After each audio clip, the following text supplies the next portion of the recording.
Ce matin, on commence notre journée autour du quartier financier, et plus précisément, autour du site où se trouvaient les deux tours jumelles du World Trade Center. Là, on est dans le Cree World Financial Center, dans le jardin d'hiver, un bel espace public construit sous une armature de verre et d'acier. D'ici, on a un accès souterrain qui nous mène à la nouvelle gare du World Trade Center, dont la forme évoque l'image d'un oiseau prêt à s'envoler. Une magnifique colombe.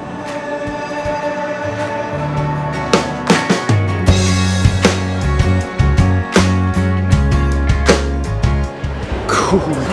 On est rendu à l'intérieur. C'est serein, un peu spécial comme ambiance, mais de toute beauté et très récent.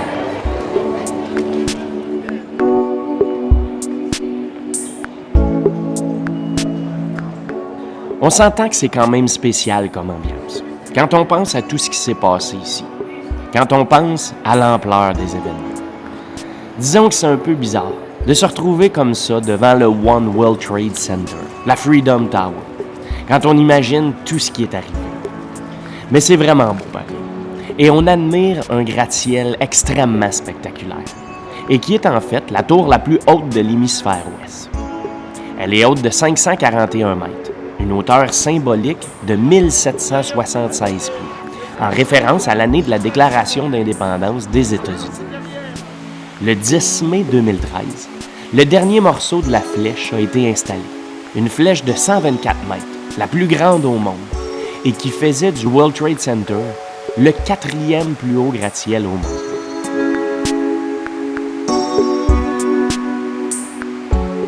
Man, c'est quand même très cool, pareil.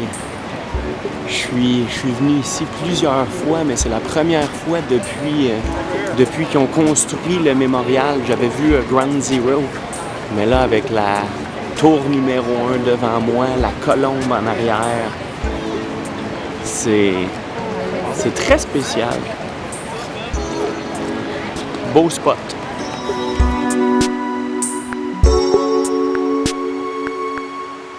Autour de nous, c'est le mémorial du 11 septembre, construit en mémoire des victimes des attentats.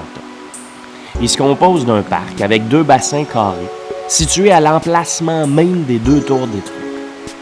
Les bassins sont profonds de 9 mètres et ils sont alimentés par des chutes d'eau qui s'écoulent le long des murs.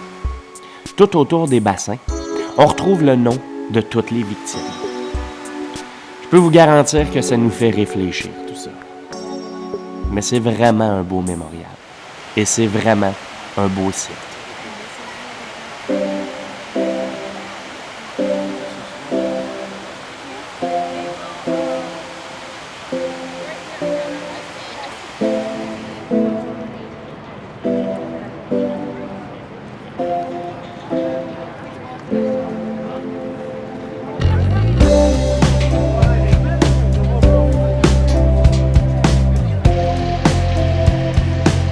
Matt, on est rendu où?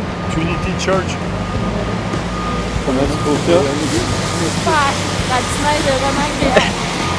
Regardez qui vient de l'avaler. On se promène. Je me fais attaquer par les flocons. On est sur Broadway et on descend vers Wall Street. On est pas mal rendu là, en direction du taureau de la bourse, le fameux taureau. Ben oui, Wall Street est juste là, avec le trésor des Templiers à l'intérieur de Trinity Church. Le trésor des Templiers, c'est ça qu'ils disent dans le trésor national, fait que c'est vrai. C'est Nicolas Cage qui dit c'est vrai. Bon, on continue ça.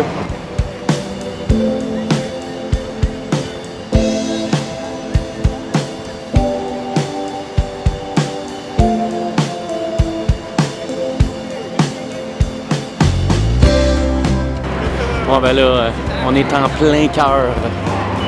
Juste derrière moi, le New York Stock Exchange, où des millions, peut-être même des milliards de dollars se transigent. Des milliards. Des milliards! Pas en ce moment parce que c'est samedi, donc c'est plutôt tranquille et il y a juste des touristes. Mais ici, la semaine, là, imaginez-vous des gens en habit-cravate, avec leurs mallettes, allant transiger tout ce qu'ils ont. Il faut avoir de l'imagination, mais c'est ça qu'il faut.